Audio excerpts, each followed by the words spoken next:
Hi everybody, this is Shauna Odette from the Flying Cat Academy. This video is part 2 in a 3-part video series about the closed syllable. Today the big question is, what do we actually teach when a student comes to us for reading remediation? Well, it's very important to use a proven program. I use one that was created by the Dyslexia Training Institute. Let me put up the scope and sequence that I've tweaked along the way. Every student that comes to me gets a binder, and in that binder, one of the divisions is for the scope and sequence. And as the student works through the different concepts with me, I'll be checking off their progress.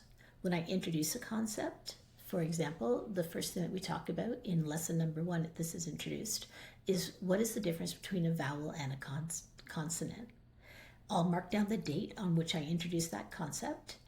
And when the student becomes fluent with that concept, they're starting to get it, I'll give it a check in the fluency column.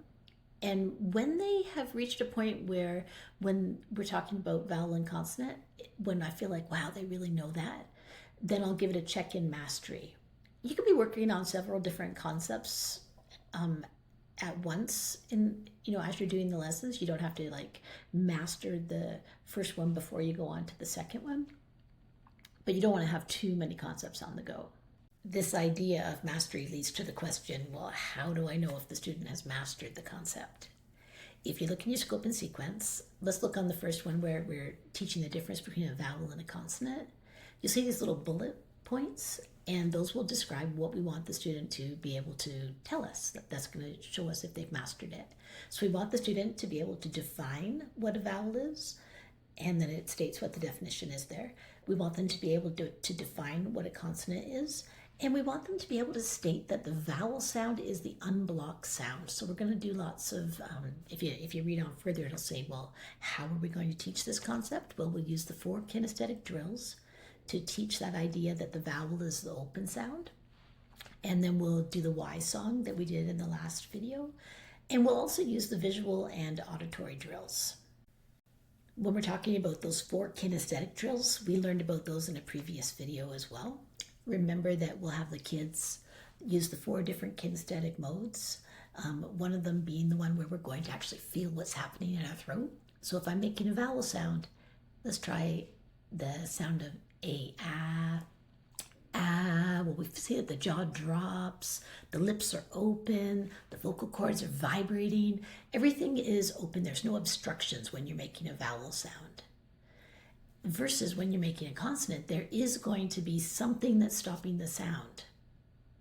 So we'll have the kids use the different kinesthetic modes to experience and discover the consonant versus vowel concept. And then we'll do the visual drill. And the visual drill, we always have a starting pack that has the alphabet letters in there. And then the pack, as they master different sounds, we'll take those out. And as we're working on new sounds, we'll put new sounds in. So the card pack is always changing. But here's how you do the visual drill. I would say, can you say the name of the symbol and the sound it makes? And they would say, M. Then you just flash another one. I. Once they become familiar with the names of the letters and you feel like that part's mastered, they can just do the flashcard and they can just say the sound. They don't have to name it once you know they know the name. So that's the visual drill, and that's a drill that is teaching the student to read. And then we have a really similar drill that is teaching the students to write. And that one's called the auditory drill. And here's how it works. Your sound is k. Can you repeat that sound? And then the student would say k. Can you write all the symbols that you know that make the sound k? And so the student might write C, they might write K, they might write CK. Maybe they'll write CH if they've been taught CH for Christmas, right? And then after they have them all on their page, you'll ask them to name all the graphemes and then underline it left to right and say all the graphemes. Here's a video clip of a lesson so that you can see the visual drill and auditory drill in action.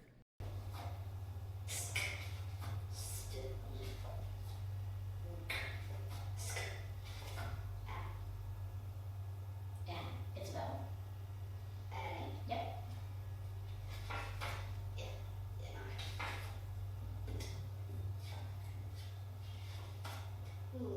Excellent job. Okay, so your first one is on. Do you say it? On. And then as you're writing, you say it again. So you write it. And now you underline and say the name. Oh. Excellent, you did it perfectly. It. It. It. Okay. So good. Yeah.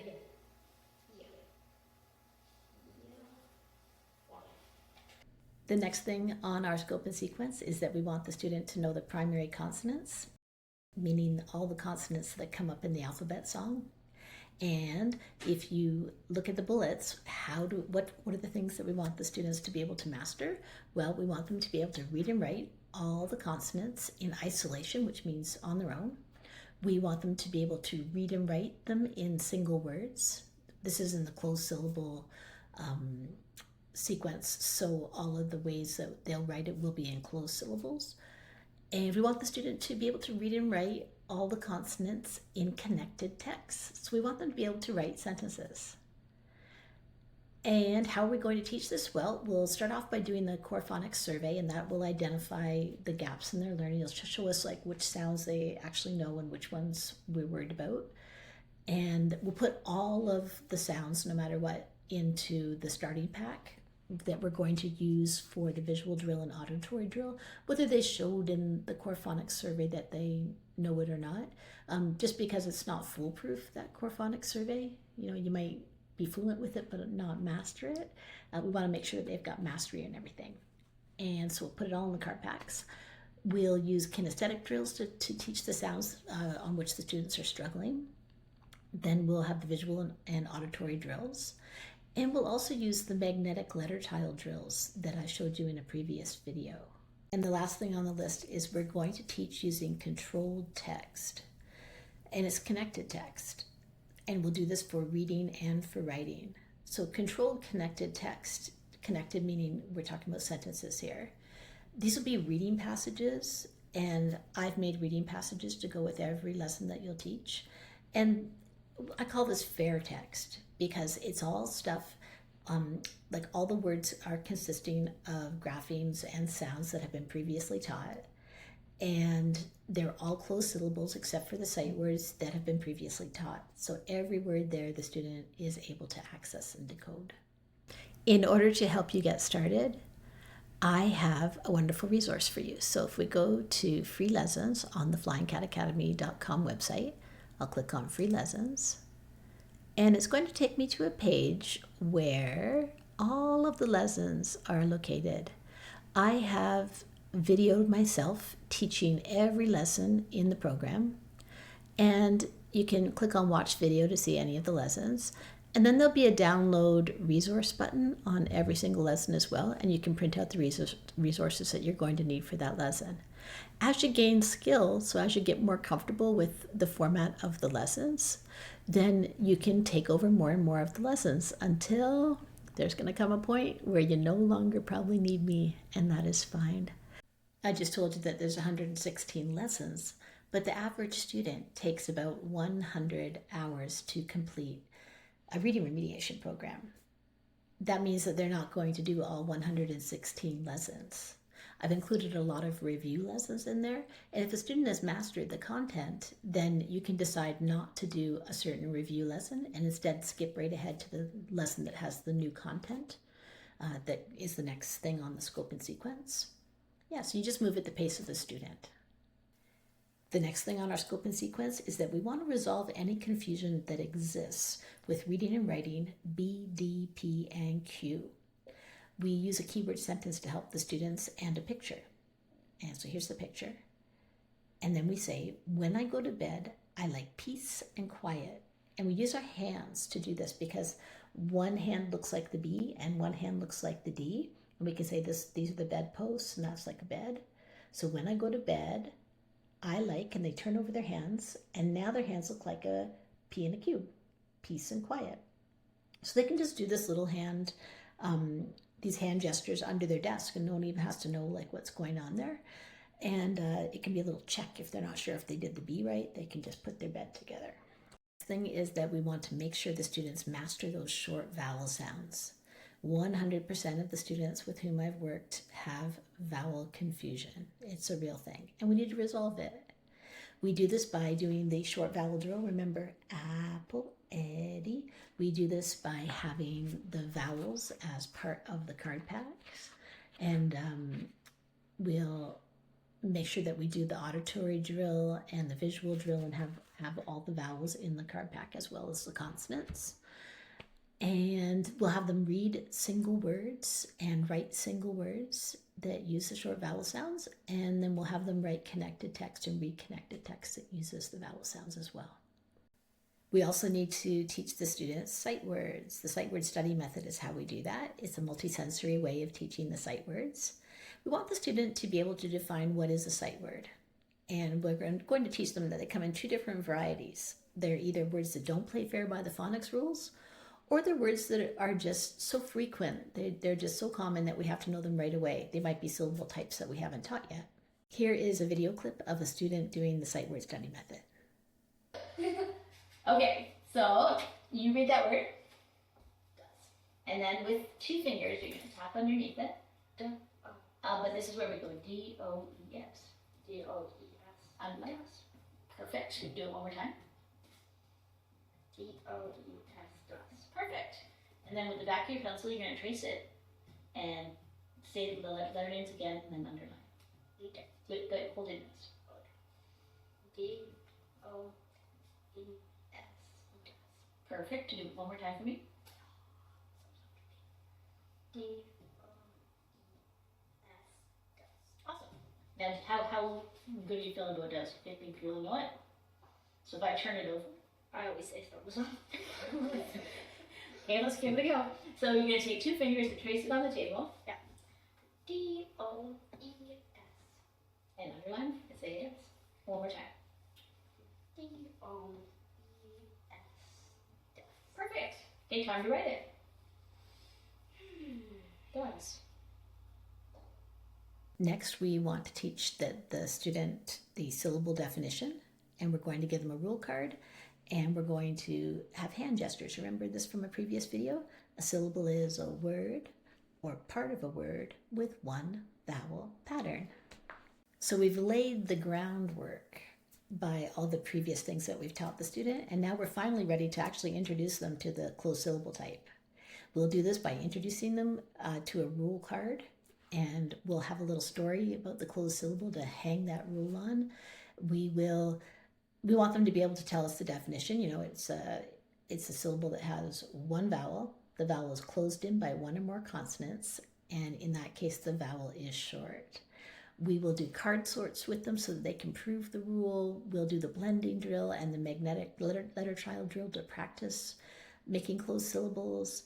And we'll work with single words. We'll work with connected text in both reading and writing. Once the student is working through that starting card pack and they're really mastering those single graphemes, we'll teach them about consonant blends. And this is where we have two consonants side by side, and each one is making its individual sound. So the B is saying its expected sound, B, and the L is saying O, just like we would expect. But when we say this in a word like black, we say it so fast that the B and the L kind of blend together. So we call it a consonant blend. So this is bull. And we'll add these to the visual pack and the auditory pack so the student can work on all the different blends. And as they master them, we'll remove them from the packs. Up until this point, the student has only been required to tell us one sound of S when we were doing the auditory drill and the visual drill. But at this point, we're going to teach that S has two sounds. When I do that, I would write a little 2 on my card so that the student could, it's just a little visual reminder for the student that there's 2 sounds.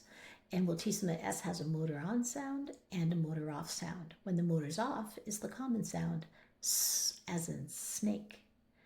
But then when the motor's on, when the motor's on, when you say turn the motor on, Z, and it turns into the sound of Z, doesn't it? It's really important to teach them this explicitly, because if you were writing the word dog, Z, and you heard that Z sound, you might put D-O-G-Z.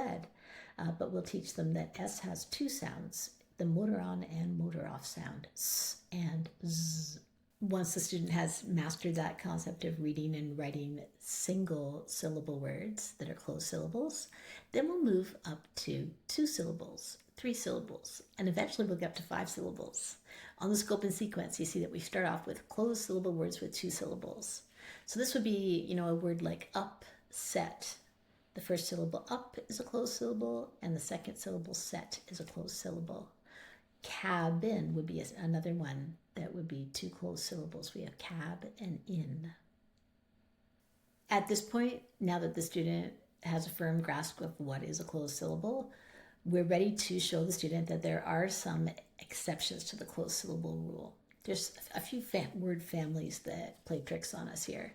So ALL, well, it's a closed syllable, one vowel closed in by one or more consonants. So we would expect that would be the short sound, ah, but it's actually making the short O sound, all. So we have to teach the student about that exception.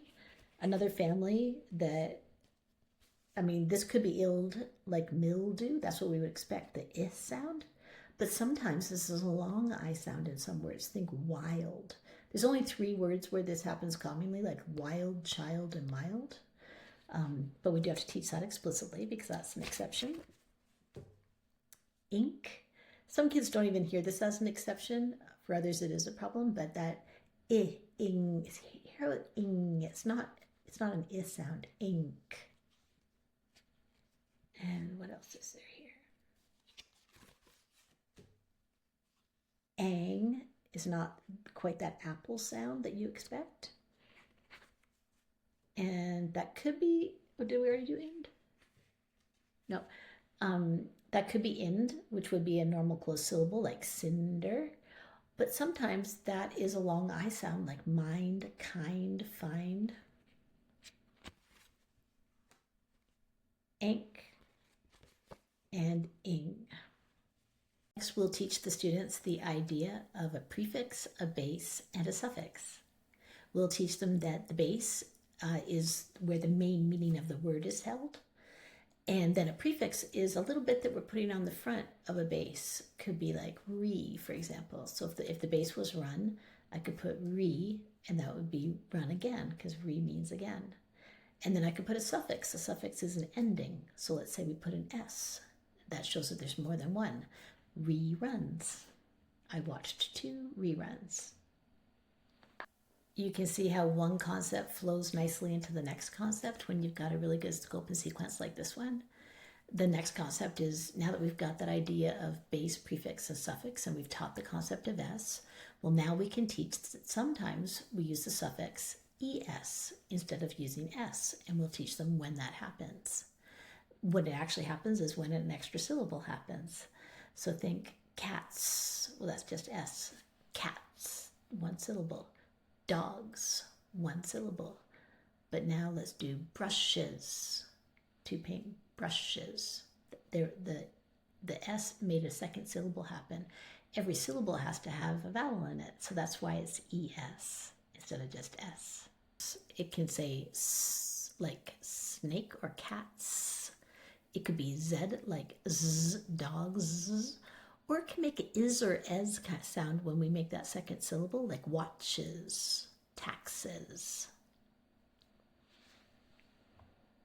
We could do a sort to have the student prove that fact, and as they're sorting, they could say cats. They could read that word and then say, oh, I hear this sound, so we move that to the S. Sounds like S. Then they would say rams, and they would hear that it's making the Z sound, and they would put that under the Z. The next thing that we'll teach is consonant digraphs. Now these are different than blends. Consonant blends have 2 letters side by side that are 2 consonants, and each one is keeping its normal sound. It's just we say them so fast it kind of blends together. But in consonant digraphs, we have 2 consonants side by side, and they're making a brand new sound.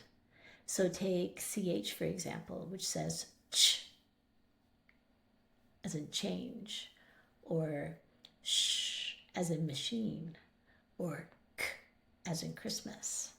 All unexpected sounds. And we'll teach them all the different consonant digraphs, and we'll teach them that by using the visual drill, auditory drill, blending drill. We'll have them use real and nonsense words.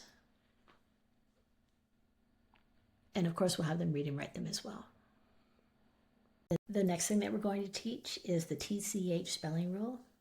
If we have a one syllable base that ends in CH, and the sound directly before that CH is a vowel sound, so think m, a, ch.